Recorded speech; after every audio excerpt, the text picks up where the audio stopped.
Alright, ladies and gentlemen, I'm here on the show, and I'm here to talk about some wrestling news. Obviously, NFL, NASCAR, and NBA as well. Thought I'd get this done before I get to watching the Dodger game. Then recap that, and the Mets Phillies, recap that one, and then do my college football week 1 picks tonight. My pick videos are officially back. Let's get to the news. So, Roxanne Perez hit a pop rocks on CM Punk during last night's live event. That was pretty funny. So, Rhea Ripley was asked, who's the most underrated talent in WWE? She named Candice LeRae when asked for most underrated talent.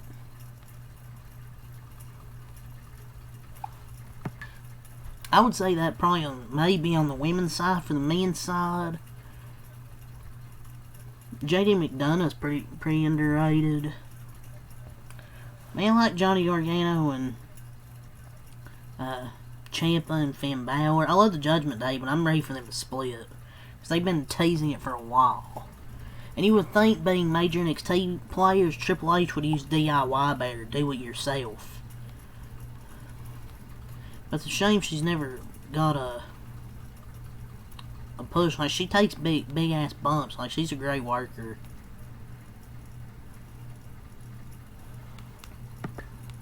So, Kelly Osbourne, the daughter of the late Ozzy Osbourne, expressed her anger following Becky Lynch name-dropping Ozzy Osbourne on Monday Night Raw. She stated in her promo that the only good thing that came out of here died a month ago. But in fairness to Ozzy Osbourne, he had the good sense to move to LA, a proper city, because if I lived in Birmingham, I'd die too. And she added the wrong. She added Becky Lynch fan 11. Added the wrong person. Look, my God. Man, she got worked. Don't take this shit seriously. It was a heel promo that was meant to garner heat, and it done a good job. And if she dissed the city, not the man. If anything, you should thank her as she complimented him. I don't know what was offensive here. I thought people get offended by fucking everything.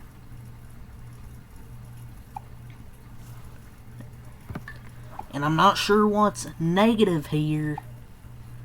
I mean, what's negative?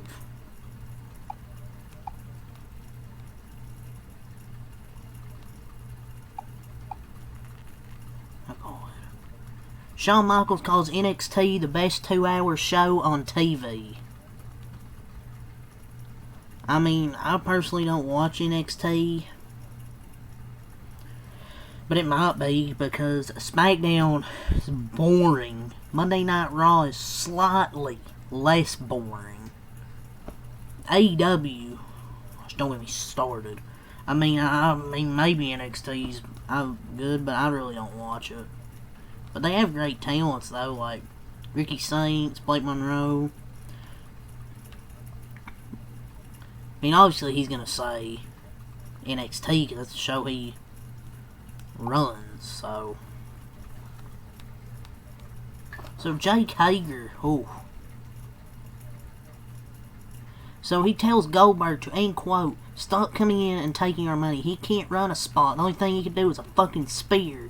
Get paid $600,000 for it. He's 58. Stop pro wrestling. Stop coming in and taking our money. Sorry, I'm not sorry. I don't know if he should be the one saying this. But, last I understand, Jake Hager's not making money with a wrestling company. He's not even with AEW anymore. Right? He also said, Jake Hager, he took more shots at Tony Khan discussing Cody's departure, thinking everything changed after Cody left because he was involved with it, and after that it was just kind of became a free-for-all. Young Bucks and Kenny still had a big say in what they were doing. Chris Jericho obviously has a big say in what he's doing. Even Chris, he would tell me that Tony Khan would not respond to his messages for 2 weeks. It came a point where either AEW's important or it's not. It just seemed like it was not to him. They stopped doing production meetings. They stopped doing anything to make the show timely. We would be waiting around at 5 p.m. to find out what we're to 5 p.m. to find out what we were doing that day. What live television show does that? Only one with money behind it. Yeah. AEW just turned into a downward spiral.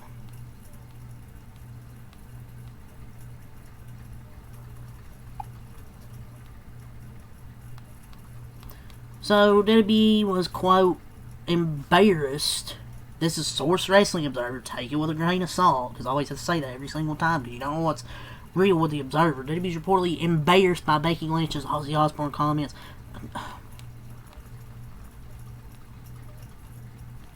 Wrestling Observer with the source. Yeah, like I said, I don't know what was said negative here. And woke has ruined wrestling, just like it ruins everything. More WWID talents were released. Obafemi and Ricky Saints for the NXT Championship has been confirmed for No Mercy. Jake Hager says he regrets his AEW run and confirms that he's retired. And quote, I'm very jaded from my exit at AEW. I wish I would have just stayed in MMA. I'm retired, baby. Hall of Fame. Hall of Fame, excuse me? Who's Hall of Fame? But he said Hall of Fame. He reveals that he wanted a Groot-esque character in AEW. Being capable of thoughts isn't a reason to share them, man. What a creative genius there, folks. Ricochet, who is severely lacking hair on the top of his head, has filed a trademark bald with the United States Patent and Trademark Office. Oh, Jesus, man. Man, Ricochet's sure doing great things in AEW, isn't he? Orange Cassidy has been cleared to return to action. He's waiting creative for a return to AEW TV. So he's cleared to return, just waiting for something for him.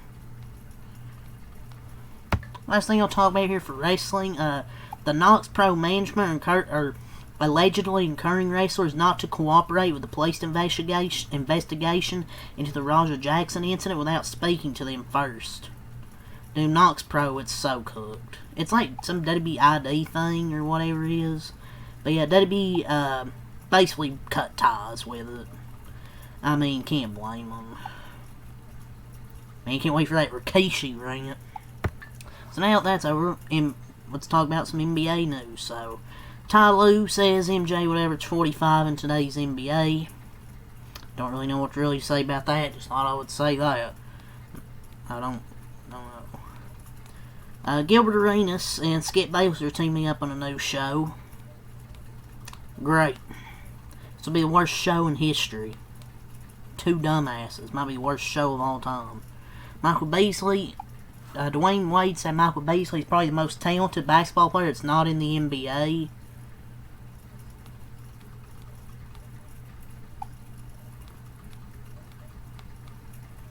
The Mavs weren't happy with the Luka Doncic Overwatch billboard in Dallas. Ownership forced it to be moved after saying it was too close to the arena.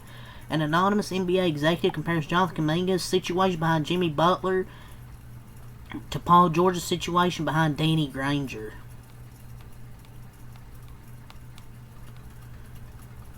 Oh my god, this has to be freaking Warriors executive. Anonymous executive has to be fucking Warriors, dude. Or is this Kuminga's executive? Matt Ishbia calls out NBA experts for sleeping on the Suns next season. Shut up, dude. Nobody's saying you're gonna be good. The Lakers are interested in seeing what Gabe Vincent and Maxie Kleber can provide on the court. Sure. Jeff Teague says Kawhi didn't have a better career than Russ, was never the best player in the league, and if you would put Kawhi on those OKC teams, they wouldn't win. Gosh, I'm tired of hearing podcasts. Mavericks looking to trade Oliver Maxence Prosper. Who? Steph Curry says he only cares about winning rings and that Kevin Durant deserved those two finals MVPs. So you can't call him selfish or greedy. The Pistons and Timberwolves recently touched base with Malik Beasley. The last thing with NBA news is Beasley is still under investigation in the gambling probe and can still face charges, so he's still under investigation, so he's not technically free of this, so the NBA's so whack. But this news is brought to you by FanDuel and DraftKings. But you probably shouldn't bet it, so if he did. Allegedly. If he did bet, then it's on him. So now let's get into some NASCAR news here. Trevor Bayne is back in the driver's seat. He'll drive the Tricon #1 truck this weekend at Darlington. Purse money, Darlington $10 million. Xfinity $1 million in trucks, $782,000. But yet they want to go to a spec series when trucks are only making $780,000. Jack Wood, who missed Richmond after a hard crash at Watkins Glen, will be back in the 91 truck this weekend at Darlington. Darlington schedule: Friday 3 on FS2, Truck P&Q on FS2. Saturday 9 a.m. on True TV, Cut P&Q, 12 p.m. on FS1, Truck Race, 45, 45, 57 stage lanes. Sunday 5:30 pre-race, 6 for the Cup Race, 115, 115, 137 stage lanes. It's going to be in the 80s, 70s night, 30% chance of rain, 40% Saturday. Portland, Friday 2, Arca West P&Q, 7 on Flow. The Arca Race, 3 on the CW app. Xfinity P&Q, 7:30, 7 on CW pre-race, 7:30 CW Xfinity, 25, 25, 25 stage length, 80s with a 5% chance of rain. So that's your Darlington and Portland schedule. So now let's talk about some NFL news. So I guess Fox and YouTube TV have agreed to a short-term extension while they work through a long-term agreement. Man, just get a long-term extension, dude. And YouTube TV is going to increase their prices still. The Bengals are signing reliable free agent offensive lineman Dalton Reisner to a 1-year deal per social reports. So a little bit of protection there for Joe Barrow. Shaq Mason, NFL offensive lineman, has been arrested on domestic violence charges. The Browns are signing former Jets receiver Malachi Cooley, 2024 third-round pick. Maybe he could be good, who knows, but Brown receiver core is awful. And it's not like the quarterback for the Jets was any good last year, so maybe he could do something there. The Chiefs are bringing back former first-round running back Clyde Edwards-Helaire to their practice squad. The Patriots are releasing wide receiver Javon Baker, their 4th-round pick from just last season. The Panthers, per reporter, signing free agent quarterback Hendon Hooker to their practice squad. The Ravens are signing Pro Bowl QB Tyler Snoop Huntley to their practice squad. The Jets have claimed former Colts tight end Jelani Woods. The Patriots are signing former Giants QB Tommy Cutlets. The Saints have claimed Trey Palmer, wide receiver. The Ravens are signing Kyle Hamilton, superstar safety, to a mega 4-year, $100 million extension. Massive payday there. The Patriots are releasing Kendrick Bourne. The NFL is aiming to suspend Chiefs wide receiver Rashee Rice for at least 6 games this season, per Adam Schefter. The Patriots are releasing former first-round offensive lineman Cole Strange. The Vikings are finalizing a trade with the Panthers for wide receiver Adam Thielen, per Adam Schefter. He's come back home to Minnesota. Another reunion there. Okay, so the trade: Vikings get Thielen, a 2026 7th-round or 2027 5th-round. Panthers get a 2026 5th-round pick and a 2027 4th-round pick. So, decent value, a pretty good value there for an aging receiver.